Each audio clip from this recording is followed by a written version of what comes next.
ایک اور بدو آ گیا، یا رسول اللہ میں تو مارا گیا۔ آپ نے کہا کیا ہوا؟ کہ میں روزے کی حالت میں بیوی کے پاس چلا گیا۔ آپ نے کہا اچھا تو غلام آزاد کر۔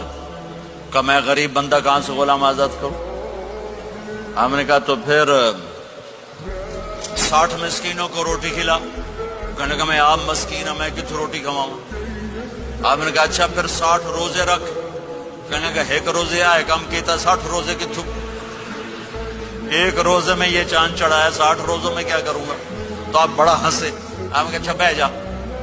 تھوڑی دیر گزری تو ایک صحابی آئے، یا رسول اللہ یہ صدقے کی کھجوریں ہیں۔ تو آپ نے او بھائی کتنے ہیں جو بیٹھا کیوں رہے آپ، یہ لے جا اور مدینے کے 60 غریبوں کو دے دے۔ وہ کہنے لگا یا رسول اللہ اللہ کی قسم مدینے میں مجھ سے بڑا غریب کوئی نہیں، تسی نہیں کرو میرا جرمانہ مینوں ہی حلال کرو۔ تو آپ اتنا ہنسے کہ یہ دانت نظر آنے یہ